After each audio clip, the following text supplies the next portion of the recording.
All right, you guys, we're back for Dallas Season 1, Episode 4, Winds of Vengeance. This one is a doozy.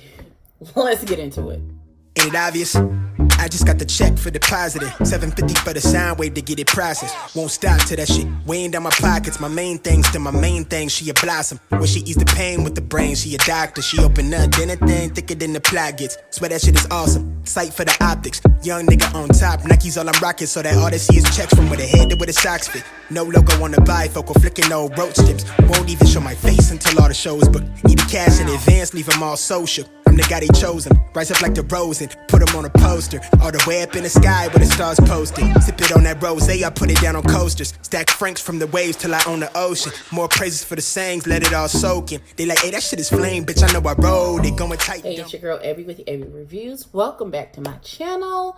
This is going to be my retro review of Dallas Season 1, Episode 4, The Winds of Vengeance. So, baby. Ooh, this whole episode, child, this was a lot, girl. There's a lot had happened. So, we start at a motel, Holiday Inn. Ray is getting his coat on, and he's calling JR, who's scrambling to get his shit. He done dropped his wallet. He dropped his card out of his wallet. There's some chick, dark-haired chick that's in the bed. Sleep, gone, knocked out. And it's not his wife. So he was like, come on, we got to get back. Blase bloom, blue to blue. So JR and Ray, and he was like, Wanda and Cindy Lou, who Ray was with last night, he's like, they were some fun party girls. He's like, well, God bless them. And so, they leave. So we still back at the same hotel when this pickup truck pulls up. And this guy gets out. He starts banging on the door of one of the rooms. And it's two guys. The bigger man is Luther. The younger dude, his name is Peyton Allen. Luther Frick and Peyton Allen. Those are their names. So the one guy opens the door and they rough him up. And he was like, what are you doing here? What is going on? And he was like, what are you talking? I was in my bed sleep. And they look around and it's like, she's not in there. So they throw him, go back to your room.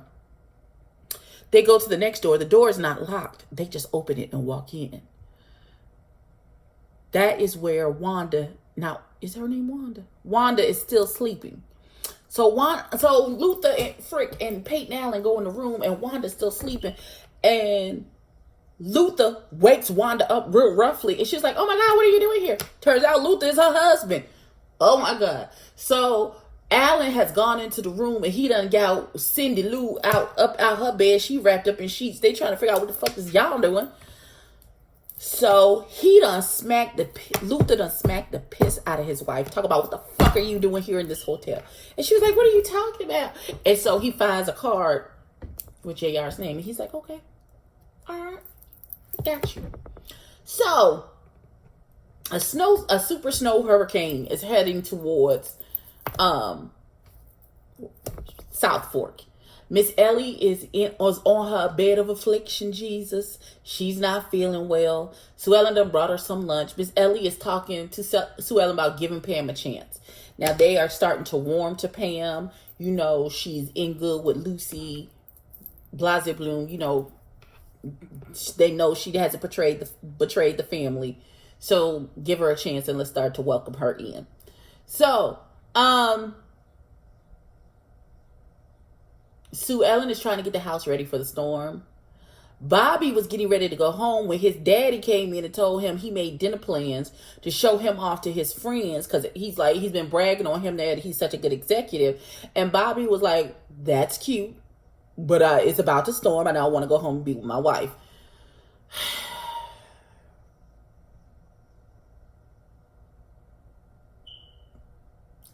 So we then go back to Luther and Peyton Allen, and they on their way to JR. They on the way to South Fork, and he said, "We're gonna do to his woman what JR did to his Wanda." Bro, what the fuck is you? Okay. So Sue Ellen is on the phone. She's talking to JR because they're on their way back, and she questioned JR why he didn't call while he was gone, and he says he can't talk because they have to round up the missing livestock. Oh, but we gonna talk about this later, bruh. About why you couldn't even call. You couldn't even call, my nigga. You couldn't even call, though. So, all of the normal ranch hands that would be at the ranch are gone because it's some type of festival and they all have the day off when this superstorm is coming in. So JR and Ray are trying to round up the livestock and batten down the hatches for the superstorm. Winds is 130 miles an hour and all kinds of manners of foolishness and shit is going on. So Luther and Peyton Allen arrive at the house and ask to use the phone because they said they had car problems. They not thinking anything. Sue Ellen lets them in. Lucy is flirting with the young one, Peyton Allen. Pam is giving both of them the stank eye. She was like, something ain't right. Sue Ellen is lost in the sauce. She was like, she's being the hospitable Southern lady. She invites them in. She's like, I'm going to fix us some lunch. You know, you're welcome to use the telephone, blah, blah, blah, blah, blah. So, the storm is getting worse. And Bobby calls the house and talks to JR. And he tells them that they're securing the ranch and for Bobby to stay put as driving is dangerous. So Luther and Peyton Allen and Lucy go out to the barn to help JR and Ray secure the ranch. They're getting the horses to round up the cattle and Ray gets hurt and they have to put him in the truck and they all come back to the house. Now, when they come in the house, Peyton locks the door behind them. He locks everybody in the house.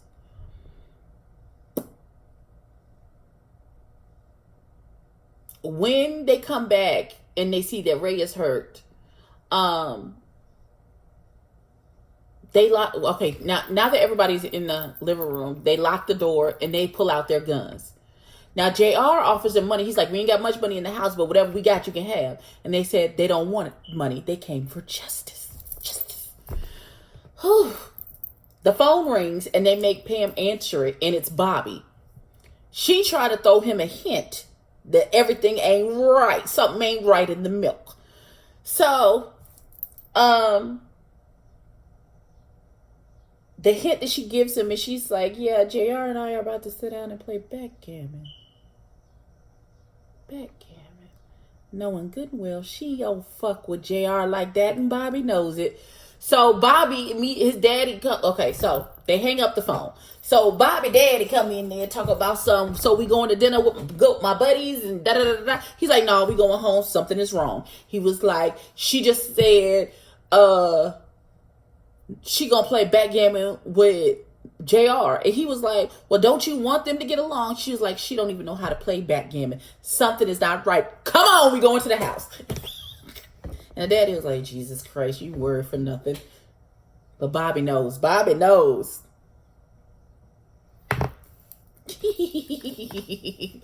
So, Luther then tells JR his wife's name is Wanda.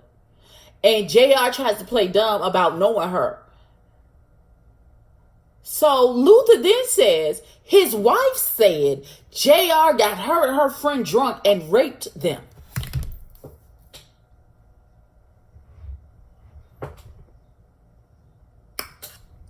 Girl, what? I understand because her life was in danger. Because that husband was crazy as fuck. My nigga.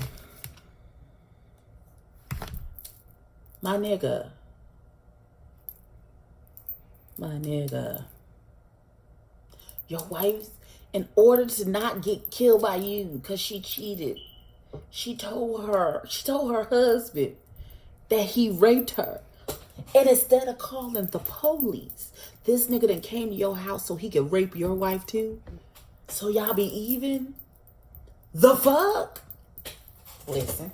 Okay, so, oh shit. So, then Alan kisses Sue Ellen. And she's all traumatized. Pam attacks him after Luther hit JR with the pistol, and Miss Ellie walks in on all of this foolishness. She was like, what the fuck is going on? So the traffic is at a standstill because the car done got blown off the road. So Bobby is like, y'all, listen, get out the car, help me. We got to get these cars out the way so we can get back to the house because something is wrong. So,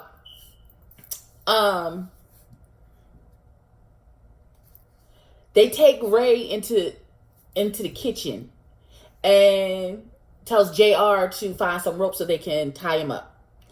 Miss Ellie tells Luther to get out, and Luther said he's leaving as soon as he gets what he came for. Now, they see a picture of Sue Ellen in a bathing suit from her Miss Texas pageant days.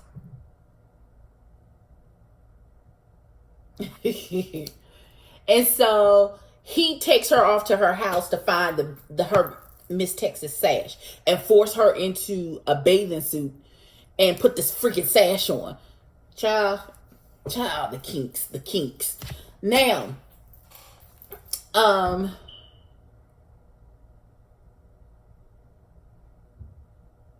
so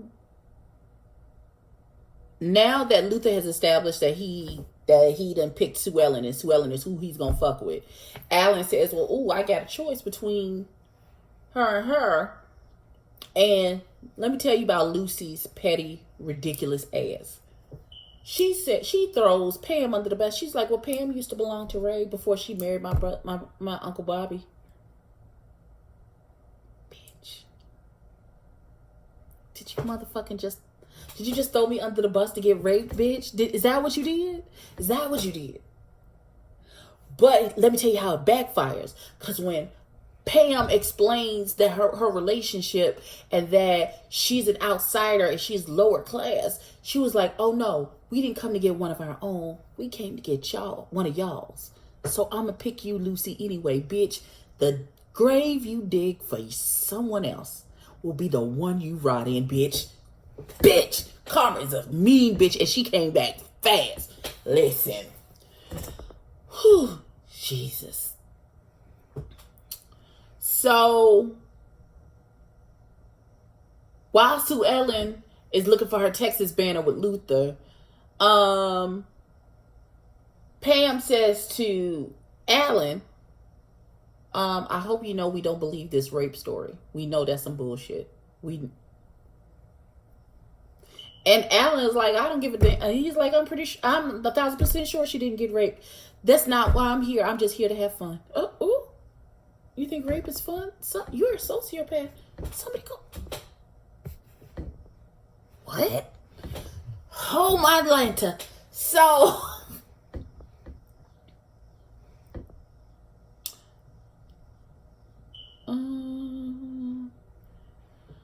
Alan says he doesn't believe the rape story, but he knows Luther believes, so he wouldn't kill his wife for cheating. So Luther brings Sue Ellen in, and Alan asks her what she did for her talent. And they force her to sing, which was her talent. Oh, God. And she's singing through. Oh, no, that's not the song she's saying. People.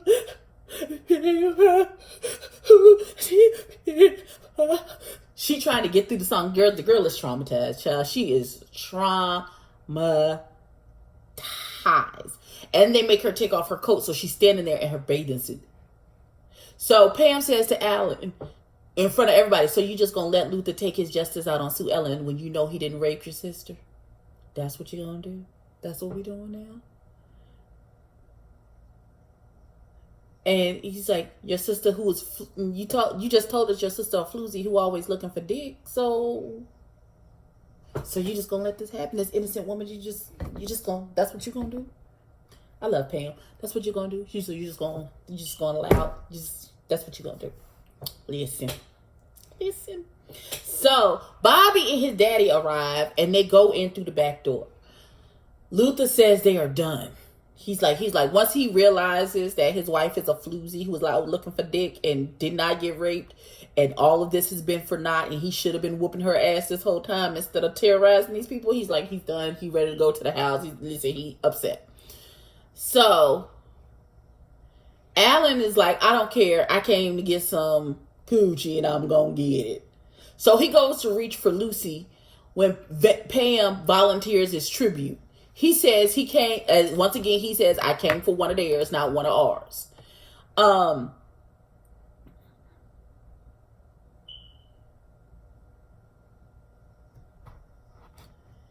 As Alan tries to take Lucy upstairs, when Bobby and his daddy come from around the corner and get the drop on him.